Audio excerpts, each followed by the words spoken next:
हवा से ख्वाबों को उड़ान दो, कि ख्वाहिशें की हवा से ख्वाबों को उड़ान दो। जिंदगी की हकीकत को एक नया मुकाम दो, एक नया मुकाम दो। ख्वाहिशों की हवा से ख्वाबों को उड़ान दो। जिंदगी की हकीकत को एक नया मुकाम दो। आइए हम लोग दोस्तों देखने वाले हैं समास। समास क्या होता है, समास को शाब्दिक अर्थ क्या होता है, समास कितने प्रकार का होता है, और समास के पूरा डिटेल समास को अलग वीडियो में समझेंगे, क्योंकि वो 2 पार्ट में वीडियो आएगा। समास का पहला पार्ट अभी मैंने शुरू कर दिया है और दूसरा पार्ट बाद में आप लोगों को कल वीडियो में मिलेगी दूसरा समास का। अभी तक मैंने संधि पढ़ा दिया है यूट्यूब चैनल पे, उसको जाकर आप देख लें। YouTube Maa Sharda online classes number 1 channel पे आप सभी लोग जाकर देख सकते हैं मेरे वीडियो। और आप सभी लोग बहुत सारा प्यार रहा कि मेरे चैनल पर अभी तक 50 सब्सक्राइबर और 252 पूरा व्यू आ चुका है। बहुत बहुत धन्यवाद। मैं हूं अमित। आज हम लोग देखने वाले हैं समास। चलिए समास को देखते हैं। समास आपको रेड मार्कर से लिखा हुआ समास मिल जाएगा, ऊपर आपको लिखा हुआ है समास। समास का शाब्दिक अर्थ होता है संक्षिप्तकरण और जोड़ना हटाना, छोटा करना। ठीक है, तो इसका शाब्दिक अर्थ क्या होता है, संक्षिप्तकरण। और इसका होता है जदेगिस। किसी भी चीज को पढ़ने से पहले उसका परिभाषा समझाया जाता है, तब उसका अर्थ भी समझाया जाता है, तब उसको शुरू किया जाता है। तो इसका समास का परिभाषा क्या होता है, तो 2 या 2 से अधिक शब्दों के मेल से, 2 या 2 शब्दों, देखिए यहाँ पे कि 2 या 2 से अधिक शब्दों के मेल से जो नए शब्द बनने की प्रक्रिया को समास कहते हैं। जब 2 या 2 से अधिक शब्द मिलते हैं और नए शब्द का निर्माण करते हैं, उसको क्या कहते हैं, उसी प्रक्रिया को क्या कहते हैं, समास कहते हैं। समास के लिए कम से कम 2 पद होना जरूरी है। समास जैसे कि समास है, उसके लिए 2 पद जरूरी है। कौन कौन सा, पूर्व पद और दूसरा है उत्तर पद। उत्तर पद, ठीक है, पहला पूर्व पद, दूसरा है उत्तर पद। इसके देखिए समासिक, यानी इन सबको दोनों पदों को क्या कहेंगे, तो वे समासिक 2 समासिक पदों को अलग करने की प्रक्रिया को समास विग्रह कहते हैं। आप यहाँ मोटी छोटी में लिखा हुआ है कि 2 समासिक पदों को अलग 2 करने की प्रक्रिया को समास विग्रह कहते हैं। यानी यही दोनों मिलकर समास को विग्रह बनाएंगे और इसी को मतलब समास कहते हैं। आपने देखा शाब्दिक अर्थ संक्षेप और संक्षिप्तकरण, और 2 या 2 से अधिक शब्दों के मेल से जो नए शब्द बनते हैं उसे समास कहते हैं। और समास के लिए कम से कम 2 पद जरूरी है, पूर्व पद और उत्तर पद। और देखिए इन सबों को परिभाषा, 2 पदों का परिभाषा है। 2 समासिक पदों को अलग 2 करने की प्रक्रिया को समास विग्रह कहते हैं। अभी हम लोग देखेंगे समास के प्रकार कितने होते हैं और डिटेल में पूरा समझेंगे समास के प्रकार के बारे में। समास का परिभाषा मैंने बता दिया है। समास का शाब्दिक अर्थ क्या होता है और उसके मैंने अभी बताने वाला जा रहा हूँ। समानतः समास कितने भेद होते हैं। सामान्यतः देखिए, इससे पहले क्या करना है हम लोगों को, कि जो प्राचीन समय जिस समय एक कलयुग चल रहा है, उस समय क्या था, प्राचीन समय था। प्राचीन समय में 4 थे समास। कितने प्रकार के थे, 4 प्रकार के थे। अब कितने प्रकार के हो गए, 6 प्रकार के हो गए समास। 6 कितने प्रकार के हो गए, तो 6 प्रकार के समास हो गए। तो आइए हम लोग देखते हैं समास कितने प्रकार के होते हैं। तो सामान्यतः समास के भेद 6 होते हैं।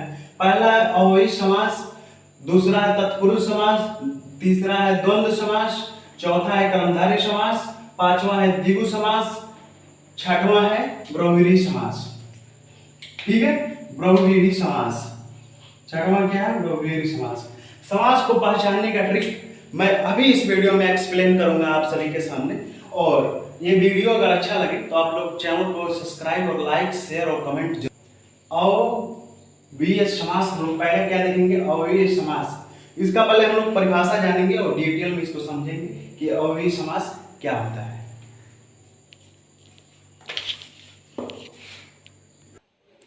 चलिए तो हम लोग देखते हैं समास। समास हमने देखा कितने प्रकार के होते हैं तथा समास का अर्थ क्या होता है, और समास को हमने डिटेल में समझेंगे। और समास को पहचानने का ट्रिक, अव्ययी समास जो कि देखिए किसी भी चीज को पढ़ने से पहले उसकी परिभाषा तथा उसके बारे में जाना जाता है, तब उसको ट्रिक लगाया जाता है। आ रही बात समझ? तो देखिए अव्यय समास, अव्यय समास, समास में जब कोई शब्द, देखिए जब कोई शब्द बनता है और एक अलग समस्त पद, एक अलग समस्त पद को बनाते हैं उसे अव्यय समास कहते हैं। क्या कहलाता है? जब कोई शब्द बनते हैं, यानी देखिए भैया कि जो जब कोई शब्द बनता है तो उसमें एक अलग अलग समस्त पद बनता है, मतलब कि समस्त मतलब पूरा पद बनता है, को बनाते हैं, उसे अव्यय समास कहते हैं। उपसर्ग, देखिए उपसर्ग मैंने क्यों लिखा है यहाँ पे, आप लोग सोचेंगे कि उपसर्ग मैंने क्यों लिखा। उपसर्ग अभी ट्रिक बताएंगे, उपसर्ग उसमें क्या, उसमें उपसर्ग की क्या भावना है, उसमें मतलब कि क्या उसमें डिपेंड है, उपसर्ग समास में क्यों डिपेंड है, उसको मैंने अभी बताएंगे ट्रिक के माध्यम से, आप लोग समझिएगा। उपसर्ग ऐसे शब्दांश जो किसी शब्द के पूर्व यानी पहले में जुड़कर उसके अर्थ में परिवर्तन कर देते हैं या उसमें विशेषता ला देते हैं, उसी को उपसर्ग कहते हैं। उपसर्ग अव्यय समास का ट्रिक, जिन शब्दों में पहले उपसर्ग जुड़ा हो। उपसर्ग का मतलब ये होता है कि पहले तो पूर्व में वो पूर्व जुड़ेगा, शब्द में क्या होगा, पहले जुड़ेगा और उसके बाद वो विशेषता बताने लगेगा, उसी को उपसर्ग कहते हैं। ठीक है, तो यथा, ये बताइए कि यथा जो है, यथा क्या है? यथा प्रति प्र भर, ये क्या इसमें पहले जुड़ा हुआ है? तो पहले इसमें जुड़ा हुआ है उपसर्ग। ठीक है, यथाशक्ति, तो उदाहरण में बता सकते हैं कि इसका क्या होगा, तो यथाशक्ति होगा। जिन शब्दों के पहले वो उपसर्ग जुड़ा हो ये क्या होगा, वो अव्यय समास होगा, तो इसका क्या हो जाएगा, यथाशक्ति।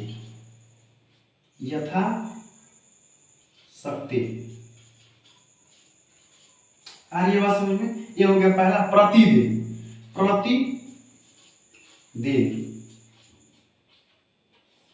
दूसरा क्या है, प्र। अब प्र में अब बोलेंगे प्रत्येक, अब तो यहाँ पे प्रत्येक हो जाएगा, प्रत्येक। अब देखिए भरपेट क्या लगा सकते हैं, भरपेट, तो यहाँ पे हो जाएगा भरपेट। देखिए भैया ये पूरा आपका उपसर्ग है। ये बात समझ में, मतलब कि पहले जुड़ा हुआ है, इन शब्दों में पहले जुड़ा हुआ है और इन शब्दों के पीछे वो लगेगा, वो विशेषता बताना है। यथाशक्ति, भरपेट खाना खैले बड़ा कि नहीं खैले, उसको प्रतिदिन, प्रत्येक दिन, ऐसे हो जाएगा। चलिए हम लोग आगे देखेंगे समास का दूसरा देखेंगे हम लोग, द्वंद्व समास। क्या देखने वाले हैं, द्वंद्व समास, ट्रिक हम लोग जानेंगे द्वंद्व समास का। चलिए तो बात आती है द्वंद्व समास की। हमने देखा अभी अव्यय समास, अब बात आती है द्वंद्व समास की। दूसरा समास है द्वंद्व समास, जिन शब्दों में योजक चिन्ह समझ आइए कि शॉर्ट में देखिए कि माइनस चिन्ह लगा हो, उसको हम लोग द्वंद्व समास बोलेंगे। आ रही बात समझ? जिन शब्दों के योजक चिन्ह लगा हो उसे द्वंद्व समास कहते हैं। उदाहरण मान लीजिए लेन देन, आप घर में किसी से पैसा लेन देन करते हैं, मैं भी अपने मम्मी पापा से पैसा चलती रहती है। अरे बस हम किसी से पैसा लेते हैं तो उसको क्या कर देते हैं, फिर दे देते हैं। तो लेन, इसमें देखिए लेन और इसमें योजक चिन्ह देन, तो यहाँ पे क्या हो जाएगा कि लेन और देन, योजक चिन्ह लगा देंगे बाबू यहाँ पे, और योजक चिन्ह की जगह पे योजक चिन्ह जो है उसके जगह पे क्या लगाना है, और लगाना है, तो क्या बन जाएगा, ये द्वंद्व समास बन जाएगा। तो इसी तरफ है उत्थान, योजक चिन्ह पतन, तो उत्थान और पतन, माता है और योजक चिन्ह पिता है तो माता और पिता हो जाएगा। तन योजक चिन्ह मन, तो ये तन और मन हो जाएगा। सुरा सुर, यानी सुरा और सुर हो जाएगा। इसमें समझने वाली बात है कि इसमें बहुत समझने वाली बात है कि जिन शब्दों की योजक चिन्ह लगा होता है, मान लीजिए कि जिस शब्दों में माइनस जुड़ा होता है, बीच में, आगे नहीं बीच में, उसको क्या कहेंगे, द्वंद्व समास कहेंगे। तो जिस जहां पे योजक चिन्ह रहेगा वहां पे और लगा देंगे तो द्वंद्व समास बन जाएगा।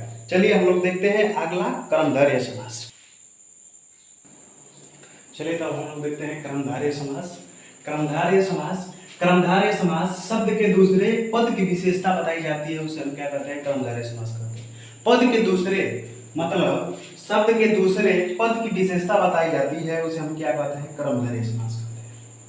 देखिए कर्मधारय से समझिए कि कर्म करने वाले व्यक्ति को क्या कहते हैं, कर्म कर्म कर्म कर्तव्य का। देखिए कर्मधारय समास कहते हैं, नोट में कैसे भी लगाकर देखो इसको उत्तर मिल ही जाएगा। तो उदाहरण समझते हैं, मृगानयन, मृग नयन। दूसरा पद क्या है, दूसरा पद क्या है, नयन। ठीक है, पहला पद क्या है, मृग। और तो नयन, नयन कैसा है, मृग, मृग के समान है, मृग मृग के समान है। विद्या रत्न, विद्या ही रत्न है। देखिए विद्या रत्न लिखा है तो समझिए इसका कि विशेषता बतानी है। आ रही बात समझ में? तो विद्या रत्न, विद्या ही क्या है, रत्न है। महादेव, महान, महादेव को कैसे पुट करेंगे, तो महान, महान है देव। क्या, महान है देव। आइए हम लोग चलिए अगला देख, क्या देखेंगे, अब देखेंगे द्विगु समास।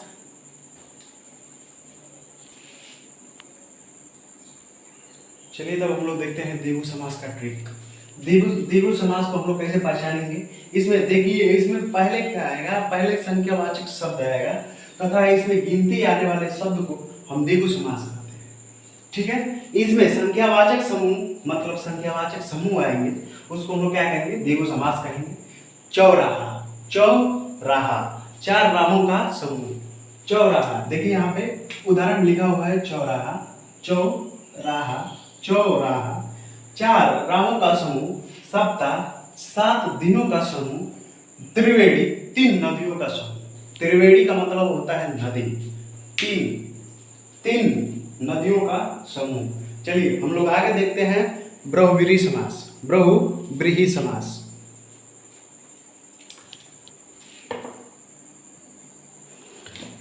चलिए तब हम लोग देखते हैं बहुव्रीहि समास। बहुव्रीहि समास का ट्रिक समझ लेते हैं। बहुव्रीहि समास में, बहुव्रीहि समास में ऐसा होता है जिसके पदों, समस्त पदों में कोई भी पद प्रधान नहीं होता है। इसमें कोई भी पूर्व पद और उत्तर पद, कुछ में इसमें कोई भी प्रधान पद नहीं होता है। एवं में पहला पद और दूसरा पद मिलकर तीसरे पद की ओर कंटेक्ट यानी इन कंटेक्ट करते हैं, मतलब पदों को संकेत करते हैं। उसी को क्या कहते हैं, बहुव्रीहि समास कहते हैं। समास उदाहरण समझ लीजिए, गजानन, गजानन, गज के आनन है गणेश। गज के आनन कौन है, तो गणेश है। थैंक यू एवरीवन, हमने पढ़ा दिया है समास, ये पूरा खत्म हो गया समास। और रह गया तत्पुरुष समास। तत्पुरुष समास के भी भेद हैं, उसको हम लोग डिटेल में समझेंगे। और पेपर से पूछे जाने वाला प्रश्न द्विगु समास, द्वंद्व समास, तत्पुरुष समास, इन सब चीजों से बहुव्रीहि समास से पूछता है हम लोग का ट्रिक पेपर में। और हम लोग हमारे YouTube channel number Maa Sharda online classes number YouTube channel पर वीडियो अपलोड हो गई है संधि का। आप लोग संधि का वीडियो नहीं देखा है तो जाकर संधि का वीडियो देख लें। और वीडियो पसंद आए तो चैनल को सब्सक्राइब और लाइक और शेयर कमेंट जरूर करें।